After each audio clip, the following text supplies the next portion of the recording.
Hello guys, my name is SVB and I'm back with another video, and today we're going to be looking at some off-tank play by a player called Zoulez, who'll be playing D.Va and Zarya on Busan at gold rank. Now this was a very close game, but let's see what they could have done differently to maybe turn that loss into a win. Now before I start the VOD review, I just want to do a couple of bits of admin, which is that you guys will be, or you should be, happy to know that I've created a Discord now, because a lot of you were asking for a place where maybe you could help find teammates, people to group up with, and also, you know, people who are trying to learn Overwatch like you are, like-minded people. So there'll be a link to the Discord in the video description, and if we can get enough people into the Discord, I'll be trying to organize some scrims as well for you guys, so you can have some higher quality games with people who are all trying to do the right things. So follow the link, join the Discord, and I've also started Twitter now. So if you want to see some random nonsensical Overwatch related tweets, then I'm your guy. Hit me with a follow. Now, moving on to the VOD.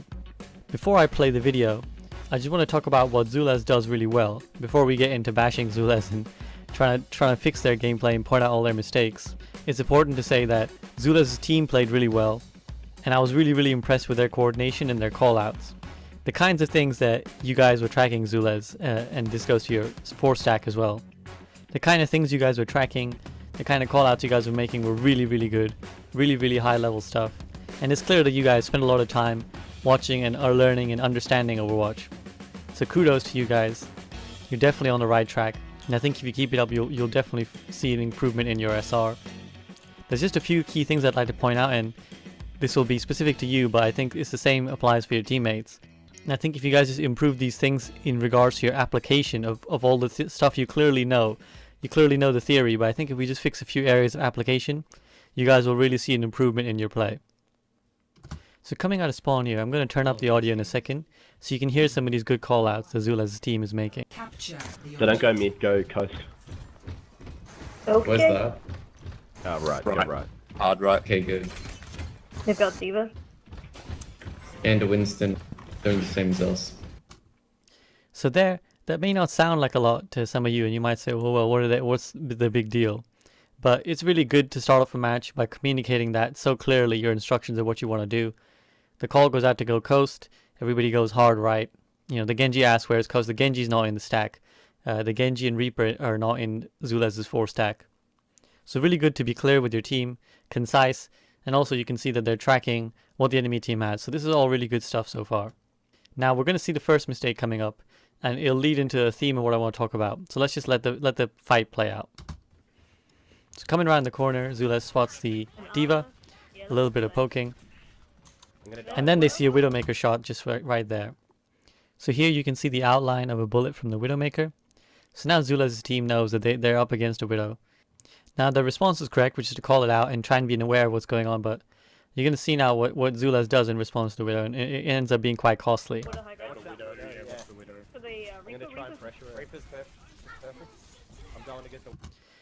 So what happens there is that Zoulez obviously identifies that the Widow is a threat, and that they feel that as the D.Va they need to deal with it immediately, so they boost her up towards the Widow. But clearly the range isn't far enough, they end up getting nowhere near the Widowmaker. She hits a direct shot straight at Zoulez's head. Zoulez is down to 100 HP at this point. And in a second now, Zoulez is going to get demeched. So right there, a small difference between understanding and application has cost Zoulez's mech needlessly. So if I just rewind it back, let's talk through the decision making here. So if we look at the position of Zoulez's team, they're all stuck to this bottom right corner here. And the Widow's on the far left in that little high ground perch where Widowmakers like to sit. Now theoretically, you definitely do want to address the issue of the Widowmaker, but Zoulez's starting point for trying to boost her up to the Widow is clearly too far. So this is just a matter of knowing your distances whenever you're playing a certain hero, whether that's Winston, whether that's Tracer and her blink distances, Genji and his dash distances.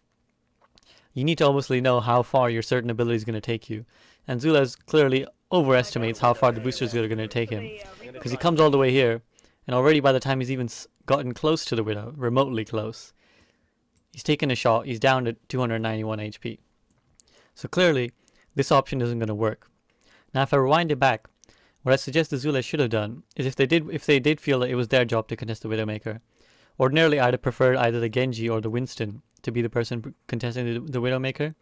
But if Zoulez takes the responsibility of contesting the Widowmaker, whenever you're diving with any hero this applies to, make sure you get as close as you can before you commit your abilities. Because once you commit your abilities, you either kill the enemy person or you die. It usually puts you in a win or lose situation like that.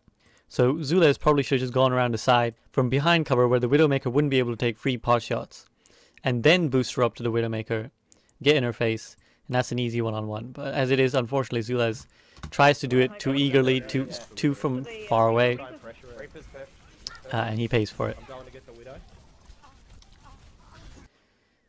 Now, fast forward a little bit. Zoulez's team has kept really nice control of the point. They're almost up to 100%. Zoulez demech, but he'll soon be back in his mech. But they're going to lose this next fight. And the reason for that loss is partly down to Zoulez not identifying the threat. And what happens is something that quite commonly happens amongst players, particularly then when they're winning, when their team is generally winning, is you start to do what's known as drifting, or what I would call drifting. And when players drift in periods of the game, it's usually when they've just switched off and things are going quite comfortable, so they stop thinking actively about what the decisions they're making, where they're stood, and where enemy threats are likely to come from. So if I play the clip, you're going to see what I mean.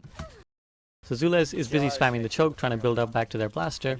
They eventually get to 100%, get back in their mech. And I suggest you let Holly know and reply to Facebook and turn off your notifications, by the way. Now, here this Widow Mine comes in over the top. And Zoulez diverts a lot of their attention to just hitting this completely inconsequential Widow Mine, which is nowhere near any of his teammates, is going to do no damage and provide no threat. And I'm pointing this out is because in the meantime, the enemy team have already started to come into point. And now Zoulez is out of position. He's away from the rest of his team. His team about to start a fight, and the call actually came out. So this is where it's important to listen to comms as much as you talk, because listening and processing what other people are saying is how you know what the correct decision to make is, because your teammates will give you the full picture. They will give you information you don't have. So listening to what your teammates are saying is super important. So Zoulez's team tells him that the enemy team are coming in from the choke. But because of that slight 5-second interval where Zoulez was busy with the Widow Mine, the enemy team comes in, Reaper walks in, Death blossoms, and there's no defense matrix to protect Zoulez's team. Now at this point, 3 members have already died, so this bomb is definitely ill-timed from Zoulez. And that's, I think, in the cold light of day, Zoulez would look back at this himself and probably say, wow, there was no need for me to throw the Diva Bomb. That fight is lost. I can say that for the next fight. But this is what happens when you start drifting, is that it can be incredibly difficult to click back in when the fight actually starts, if you've dozed off a little bit, and if you're not paying a lot of attention to what's actively going on. So if I rewind back to Zoulez getting into mech, at this point, the rest of Zoulez's team is down here. So Zoulez needs to go, at best, to the high ground on the right here, and get in position with their team. But because they spend so long out of mech, because they've been drifting, they get distracted and they're not really watching where the action is taking place. They're not anticipating that the enemy team clearly isn't coming from main, as we saw, which means that they're coming from right, and the call even goes out that they're coming from the right side. So again, the danger of drifting is that it becomes nearly impossible to react on time if something actually happens. Now fast forward, Zoulez comes back into the fight. There's a little bit of brawl going on the point. And this is nice. This is a nice defense matrix. And you can see this shuts down the Reaper's Death Blossom in combination with the Winston bubble that's around Zoulez's team. So this is nice. This is what would have been really handy at the earlier 99% contest. Now, Zoulez boosts forward to try and kill this Reaper. But unfortunately he wraiths and he gets away. Now at this point, this is just a small issue of committing and understanding when to go deep and when to not go deep. So obviously seeing this low HP Reaper, Zoulez decides to commit and stay here, but as you can see there's a Widowmaker looking right at us, scoped in right for our face. And as soon as the Reaper comes out of the Wraith, he gets an armor pack, taking him back up to full HP. And now Zoulez is in trouble, because they've committed pretty hard to coming in and killing this Reaper. And to be honest, even without the Brigitte health pack, Zoulez has no micro missiles, has no boosters, so therefore has no burst potential, and has no defense matrix to protect himself either. So the Reaper, even without the Brigitte health pack, would probably be able to heal himself with a self-heal in Zoulez's face. But because Zoulez is hard committed now, he ends up getting focused down, he gets demeched. Now that big protective force that Zoulez could have been is gone, And again, this fight goes against Zoulez's team. So again, that's just a minor play, but that's something I see a lot of players do. Is just because an enemy player is low, doesn't necessarily mean that's the highest value is going and chasing and trying to kill them. Consider the situation and consider your team. Consider that it's 99% and it's in overtime, and that even getting the enemy team off the point for 5 or 6 seconds is enough to win the round. And you chasing out here for a Reaper you probably couldn't kill is a less efficient use of your time than being back here with your team, protecting them from any threats, and bouncing the Reaper from around here rather than committing and ending up dying to a situation that was unfavorable. Now that's something that only comes with time and practice. So just try and remember, guys, every time you get yourself in one of these situations and you end up dying, try and remember what it was that was unfavorable by the situation. In this case, Zoulez had no burst potential to kill the Reaper, and was also entering a 2-on-1 with the enemy Widowmaker right next to him. So that's why boosting forward, it would have been wiser for Zoulez to recognize that this was unfavorable, back out, stay on point, stay with their healers, stay with their team, and maybe they win the fight that way instead of getting demeched and eventually losing. Now fast forward to what's going to be the final fight. I just want to point out again a little bit of panic from Zoulez that comes in even before they're in the fight. So I'm going to let you listen to the comms that Zoulez makes. Need to go. Should we go main? Yeah, go main. Go now. Yeah, go now. Go. So as you heard, Zoulez tells his team to go now. Now, why Zoulez would say this, I'm not sure. I guess Zoulez panics because the point is at 90%. But you have to remember, guys, that, and this is something a lot of players do, anytime the clocks get even around 80%, people start to panic that they don't have enough time. But you have to remember that as long as even one person can touch the point, you don't need to worry about hard committing to a fight so early. And with 11% left, that's 11 seconds is a long time in Overwatch to be able to get anywhere. In 11 seconds, and you will watch this as the timer ticks down, I guarantee even Zoulez is able to get back on point, let alone the rest of his team who's already in position to touch when needed. Now you may have seen that Zenyatta also came out of spawn with Zoulez. So at this point, his team is 4 versus 6. So by calling out that we need to go now, Zoulez sets in a bit of panic in his team, and they start an engagement in an unfavorable position. And that's never a good idea. So again, don't panic, guys. Panic is your worst enemy when you're trying to make crucial decisions in tough situations. So as I let the clip play out, you'll see that Zoulez's team gets the first kill. But quickly, the fight starts turning against them. Why? Because, well, the enemy team is 6 and Zoulez's team is 4. So already 3 kills come in because the enemy team is all here and the fight was a very unfavorable position. And just that little bit of panic ends up costing Zoulez the rest of this round. So that first round was really, really close. And as you saw by the fact that it was 99, I think just a couple things going differently would have seen Zoulez's team win that fight. So this is definitely a well-played game, and I applaud you guys for playing in the stack. Because as you can see, this game is already being played at a lot higher standard than what a normal gold or silver game would be. And you guys will learn a lot more from testing yourself like this, so kudos to you guys. Now moving on to the next round, Zoulez's team decides to go Ryan Zarya, and I think that's a really good decision. You guys played really well, and you end up winning this round. And I'm just going to talk through some of the things with Zarya. The general Zarya play was very good. Just a few things I'd like to point out that could have helped even more. So starting off the fight, the thing with Zarya play, guys, is the higher your charge, that much more likely you are to be able to have an impact on the game. A low charge Zarya, no matter how well you play her, is going to be an incredibly inefficient character. And if you're high charge, you're a really, really scary threat. So bubble usage and building charge is a really important part of Zarya's kit. And my suggestion to anybody watching is, in general, try to be really aggressive with your bubbles early on, and then rein it back once you've got enough energy. So I'm just going to talk through what I mean by that. So starting up, Zoulez walks up. They pop their bubble really early. At this point, they can only really see one enemy player. The rest of them are still coming through. So at this point, it's really unlikely that Zoulez gets a maximum 40 charge, and that's what happens. They get only 11 charge. And now they haven't used their friendly bubble either. So that 11 charge that Zoulez has quickly fades back to 0.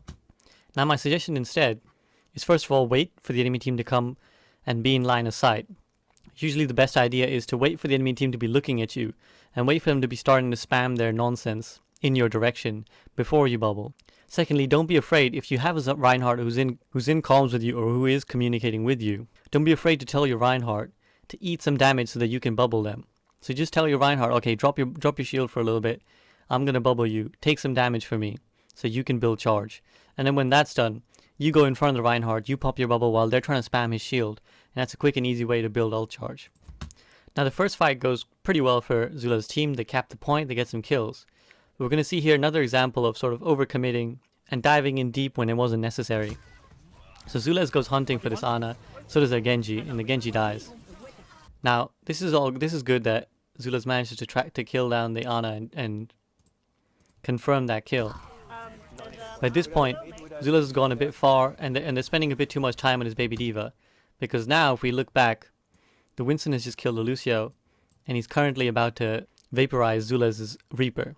Now what happens is that as Zoulez turns around, they miss the opportunity to bubble their Reaper, and the Reaper ends up dying to the Winston. Now, if Zoulez bubbles his Reaper, it's quite likely the Reaper and him together manage to take this Winston down. Instead, he misses the bubble just a little bit, the Winston manages to zap him down, and his point gets flipped.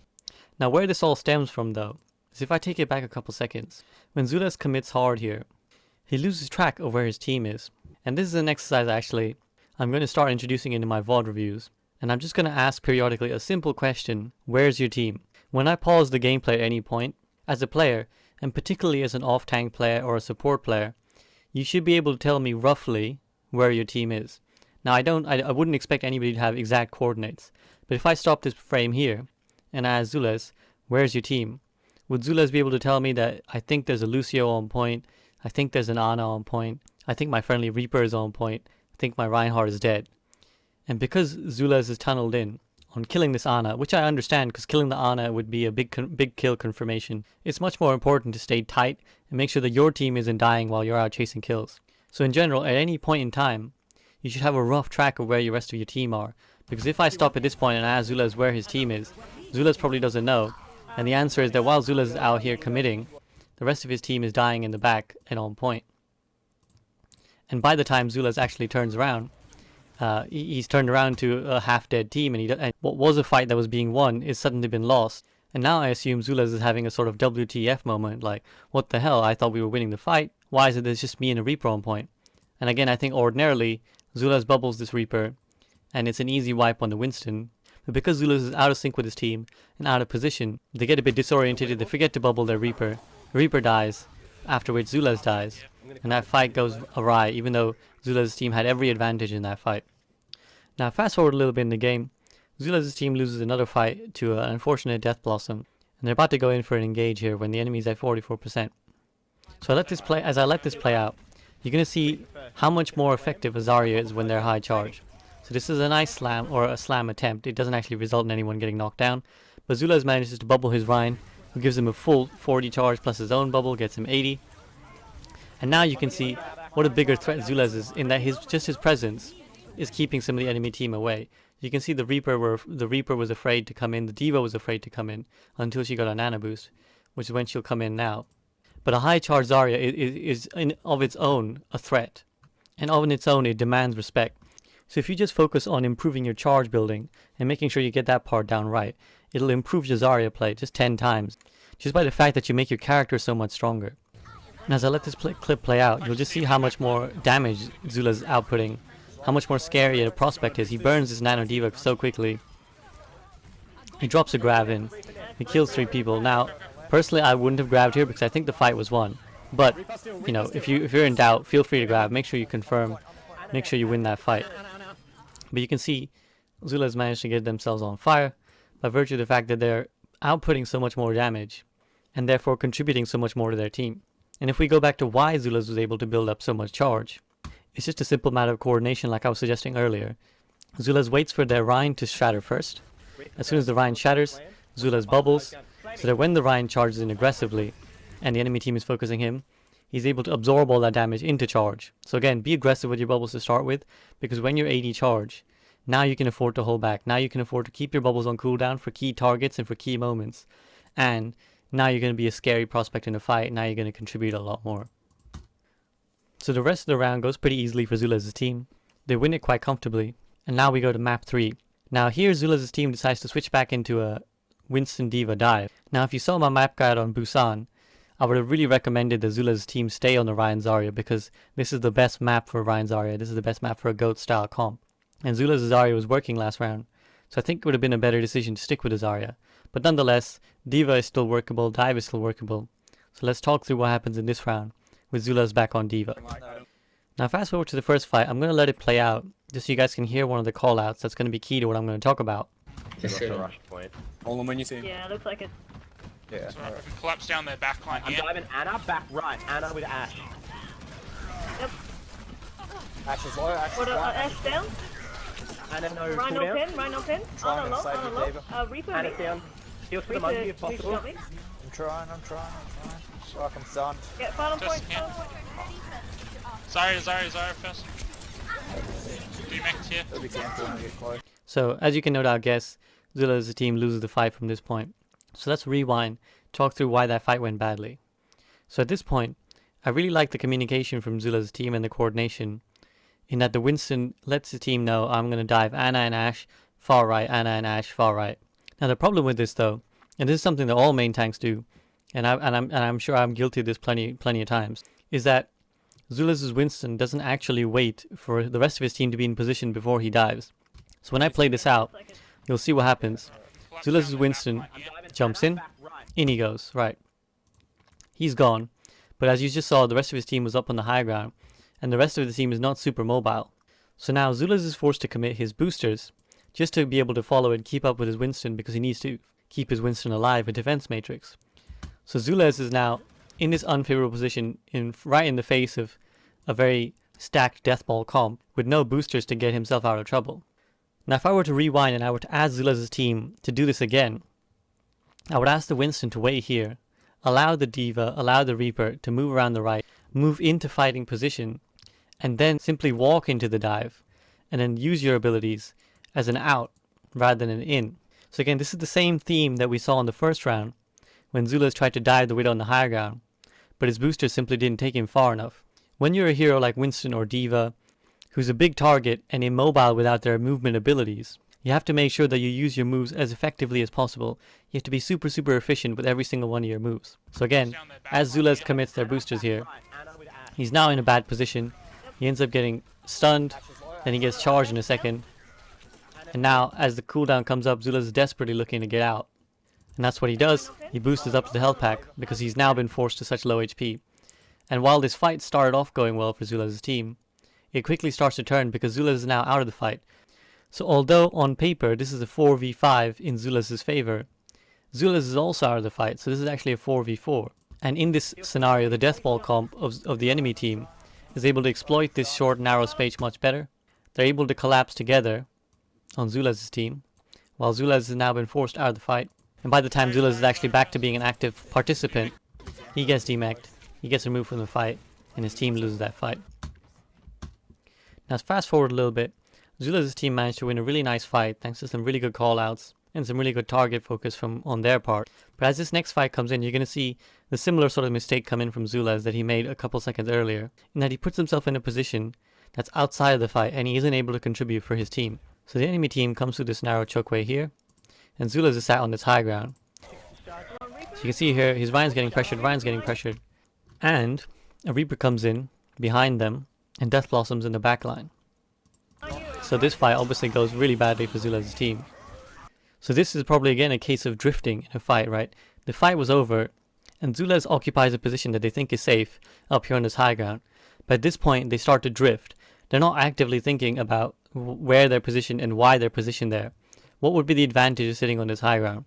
That you get a good sightline of the entire point, and that should you want to collapse on some exposed members of the team, for example this back line here, you'd be in a good position to, let's say, dive with this Genji on the back line and try and eliminate them first. Alternatively, you're also able to watch for any flanking enemies, which Zoulez doesn't do, because at this point there's a Reaper somewhere around here that Zoulez doesn't notice coming in and deathlossing him in the back line. So again, I think this is just a case of drifting. Zoulez has stopped actively thinking about what's going to happen in the next fight, and so when it starts, he's left to just react to things as they occur, and his response is just to sort of be quite passive and just watch his team engage in a fight, when in reality, he should have been able to either dive the enemy backline with his Genji, who was on the right side, or identify the threat that was coming into his own backline, and flown down, boop him, call him out, and generally ensure that his team doesn't get blindsided. So now, fast forwarding to the final fight, this is actually a really unfortunate way for Zoulez's team to lose this game, because it just comes down to simple miscommunication. And I'm going to let it play out so you guys can hear what that is. I want to go low. Yeah, go low. Don't go. Let's go Yeah, low. come. This way. No, Genji. This way. I know. We'll rig it. We're going low or left? Are you ready? No, no. Oh, wait, what? Stay with it. So as you heard, there was a call out to go low, but half of Zoulez's team goes left, and Zoulez jumps down to the low ground, assuming that his team's going to go low. So now the team is split. But once Zoulez saw that his team was going left, I really think he should have boosted back up and gone with his team, rather than continue to go down in the low ground. Because what happens is he lures two of his own teammates into coming with him, and now we're in a sort of 3-3 split, where Zoulez's team is coming from two opposite directions, and this naturally leads to them being uncoordinated. They're not together. Now again, because of his bad positioning there, Zoulez is forced to commit his boosters just to get out of trouble, get away from the brig, and now he's without cooldowns. So again, we're going to see that Zoulez isn't able to contribute to the fight as well as he'd want to. Anna's down. He's trapped in the enemy backline, while the rest of his team is being collapsed on at the front.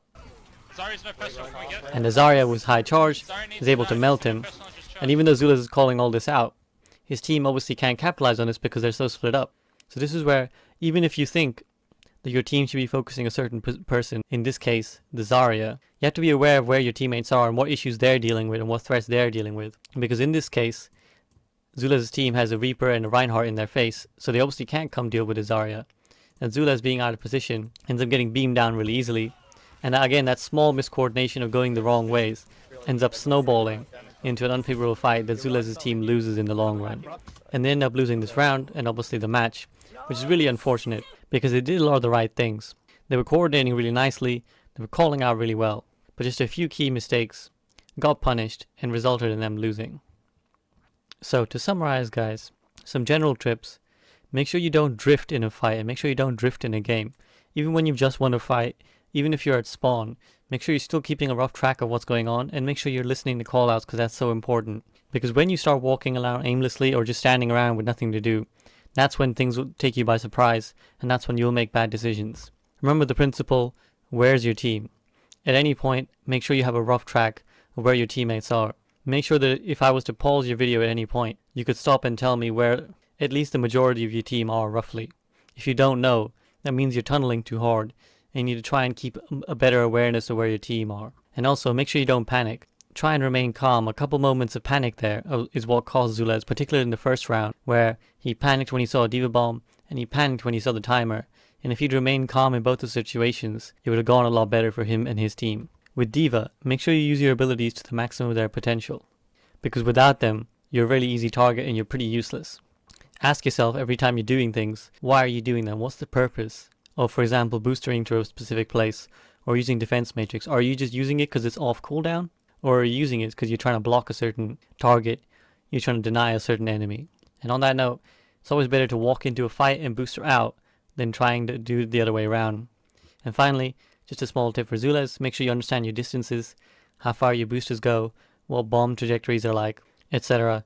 Because these are the kind of things that are the difference between a good decision and a bad decision. Finally, with Zarya, make sure you're aggressive with your bubbles to start with, and then save them once you high charge. Because if you're low charge Zarya, chances are you're contributing very little to your team.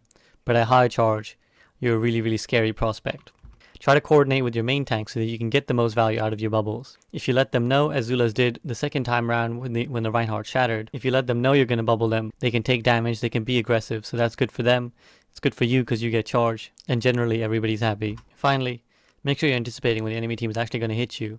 Make sure they're looking at you, make sure they're actually throwing some spam your way before you commit to the bubble, so that you're not wasting it.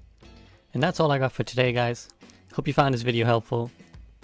Thank you to Zoulez for submitting their video, and as one of my top patrons, he does get preference for VOD reviews. I was really, really impressed by your team and your callouts, and you guys' awareness of the game was really, really high.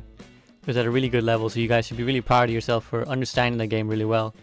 Just a few things about application: making sure you're thinking about everything you're doing when you do it, and making sure that you don't have those moments where you're out of sync.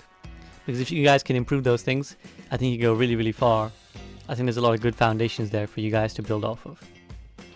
And again, a reminder to everybody that I now have a Discord and a Twitter, so please check the video description, find that Discord, hop along, come join me.